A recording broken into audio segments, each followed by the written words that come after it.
brilliant speed with vibrant service, vibrant broadband internet. 10:30 at KLFD, and we're turning things over to the Vibrant U team. The Vibrant U crew. Mm-hmm. Yeah. Yep. Thank you. Mm-hmm. Yeah. Sure. Gotta Well, get him up. Thank you, Jeff. My name is Shane. I'm Jane. And I'm Bo. All right. And last week, Jeff, you had asked a question. Do people understand bandwidth or something along those lines? Right. I just thought it was from that curb to that curb when the band comes marching. Yeah, and it could be described as that. Sure. Yeah, to some degree. Mm-hmm. Well, today, that's exactly what we're going to talk about. We're going to talk about bandwidth, what it means to you, and do you have enough? All right. Yeah. Bo, he's going to start with, what is bandwidth? Yeah, well, I get that question every day when we talk about packages. We have a certain amount of bandwidth packages. That's how we measure them. And people are always asking about, is that speed? What exactly is that?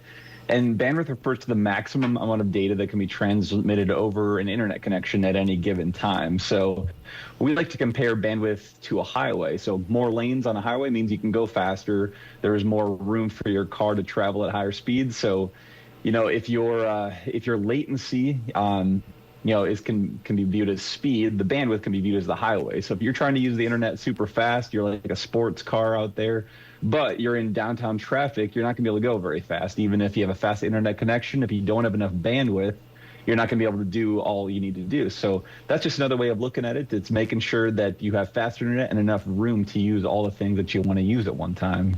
Right. Kind of like rush hour, too. So you might have a lot of bandwidth, but if there's a lot of cars bottled up, it's not going to happen, right? Another way we look at bandwidth is through water pressure in your house. So if everyone's taking a shower, washing clothes, the dishwasher, the kitchen sink, the sprinklers are on, there's not a lot of pressure in your water, right? So everything's happening at the same time. That is the same concept of bandwidth. If everybody's using it, you're not going to have enough if you don't have quality bandwidth. So people often confuse bandwidth with speed. So speed basically determines how fast the data moves, while the bandwidth determines how much data can move all at once, if that makes sense. Kind of like a pipeline, you know? Yep.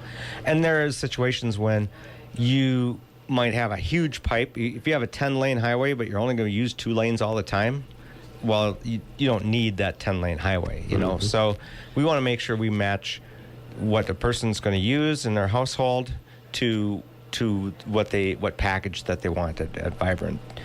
So bandwidth affects everything. Why is this important? Well, it affects your streaming, your video calls, your gaming. So insufficient bandwidth, it can lead to buffering or lag and poor call quality. So you might say you see on your TV the little dot spinning or it's buffering or whatever. Well, that usually means that you don't have enough bandwidth. You know, it can't take all that data at once. Right. And someone's complaining about it. Yeah, exactly. Someone's not happy at the house. Right. They aren't happy. Companies rely on bandwidth for cloud services and data transfers, remote work, and seamless communication. You know, without enough bandwidth, productivity does suffer. And as more devices connect to the internet, smart TVs, security cameras, and smart assistants, for example, you know, the demand for bandwidth is higher. Yeah, and a lot of people are going to ask, how much bandwidth do I need? It's kind of a tricky question because everyone's internet usage is different. We're all doing different things on our phones, computers, but we can break down a little bit where you got your basic web browsing, email. That's going to take between like 1 to 5 megabits per second, which is what bandwidth is measured in. And, you know, social media, Facebook, Instagram, TikTok, those are going to take a little bit more, between like 3 to 10 megabits per second. But video streaming is kind of where we're going to see a big jump, and that's where you got your Netflix, your YouTube TV. If you're streaming in like a high definition, which is kind of what most people stream in nowadays, it's around like 10 megabits per second, 4K, which is becoming more popular. If you get the better definition, you're looking at around 25 and above for your megabits per second. So a lot of people are going to be streaming at once, so you kind of want to keep that in mind. And if you're an online gamer specifically, you're going to want a little bit more as well, kind of between that 10 to 25 megabits per second range for online gaming, and that's per device, because you think you're going to do some downloads, you're going to maybe upload some clips, and then you want to make sure that you have enough to, keep an online, party going at one time. So you just want to make sure you got something stable and enough room for everyone to use it. Right. And then video calls have become really popular, I think, since COVID happened. So there's a lot of Zoom meetings. I know that people have happy hour, cocktail hour, that kind of stuff. There's Microsoft Teams. So, people are working remote. We can touch base with everybody and get that taken care of. And then FaceTime. I know that we use that quite a bit with Grandma. So all these video calls take some bandwidth. So if it's a one-on-one situation, you're looking at 3 to 5 megabits per second. But if you have a group, let's say you have a group happy hour, my mother-in-law has a group happy hour still. All right. So that's about 10 megabits per second or more. So definitely taking up a lot of bandwidth. And then smart devices. So it's really common to have people that have cameras, security devices, smart assistants, anything like that. That's also going to take up some bandwidth. You're looking at 5 to 15 megabits per second. And then remote. Like I said, people working remote, they got a VPN into their system. And then there's file sharing going back and forth. And then the information in the cloud. So that's a lot of large files and whatnot. So 10 to 50 megabits per second. Like I said, large downloads and cloud backups. That's a lot when there's software updates or you're downloading a movie, anything like that. That's high bandwidth. So you're looking at 50 plus for megabits per second. The other thing that we really haven't talked about is, we talked about the highway and, you have 10 lanes, but not everybody drives an amazing fast car, right? So your devices are very important. So there's a life expectancy of those devices. So if you have a smartphone that isn't so smart anymore and kind of lagging, that's going to impact. It's not going to be as fast as you want it to be because it's not keeping up to the times. So pay attention to that as well. And then basically, when we look at bandwidth, we also have to look the minute you walk into your house and you have a smartphone, you're connecting to the internet right away. So that's taking away bandwidth that you don't even really know about. So if you have a large family with multiple kids, multiple devices, all that impacts your bandwidth. I know during COVID, I worked at the co-op and my kids were doing Zoom classes and all that stuff. And when I would walk in, not realizing that my phone was connecting to the internet, get off stop your Wi-Fi, get off the internet. Okay. Because they would just freeze. Yeah. So they were getting super frustrated with that. So, you got to pay attention to that as well. And then some companies do this, it's called data caps.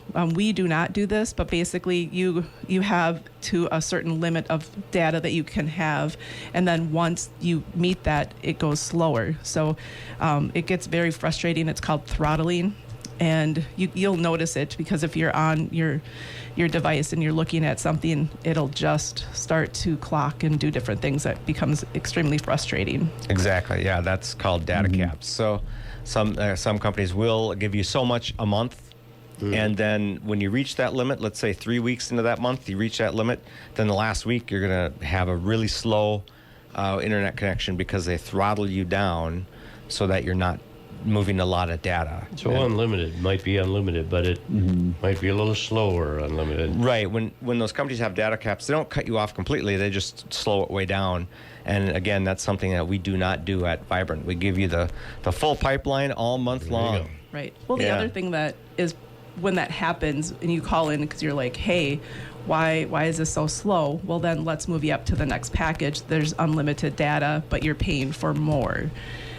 Right, and that's where you might need a bigger pipeline, right? So how does this work? Well, when you request something, and that means clicking a link, you're clicking a link on your computer or you're hitting the button on your streaming device, that request goes from your computer to other computers connected together, the World Wide Web.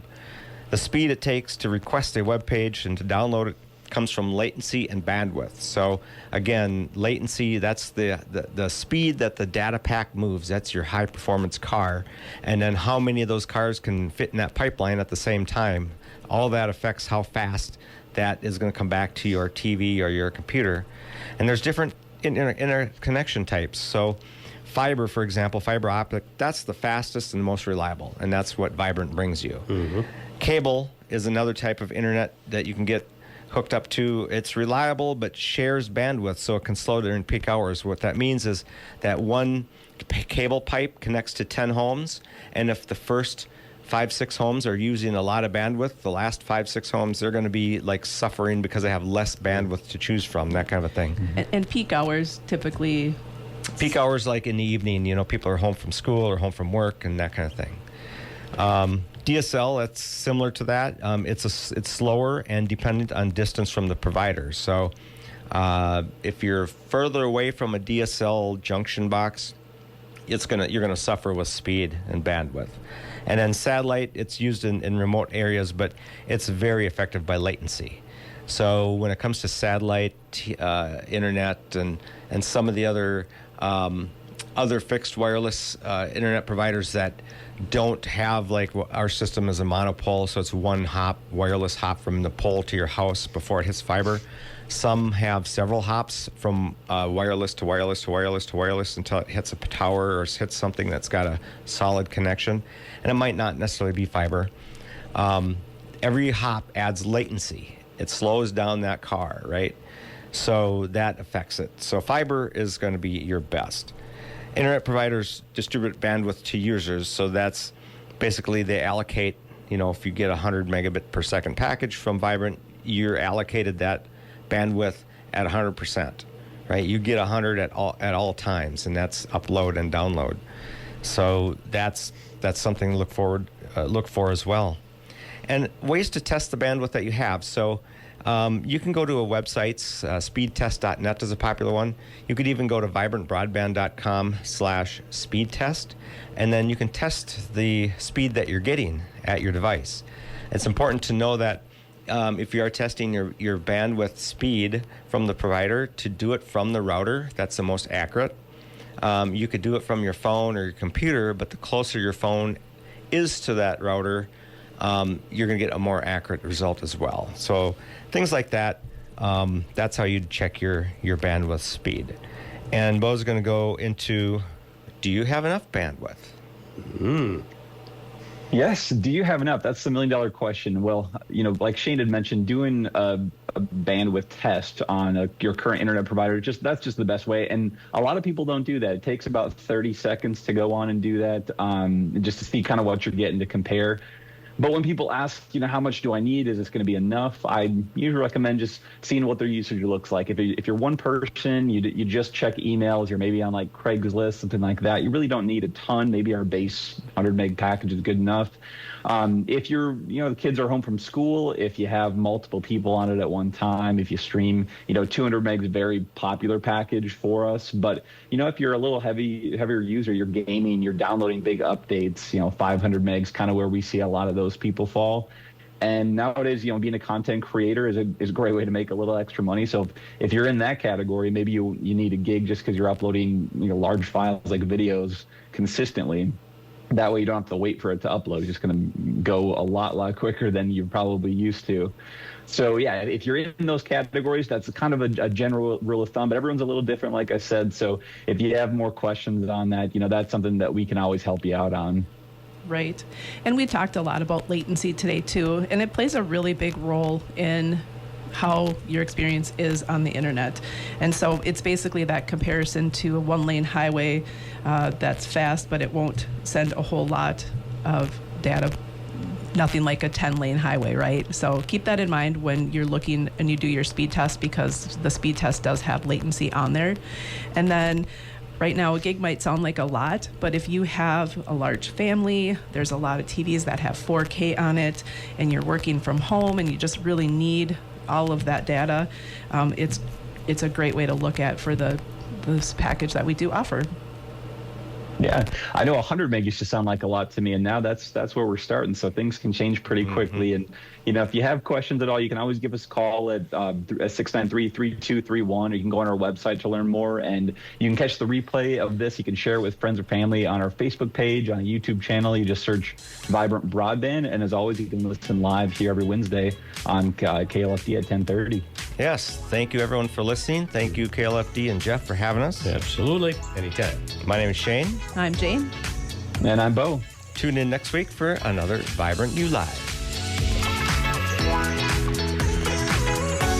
brilliant speed with vibrant service. Vibrant broadband internet. Vibrant broadband internet.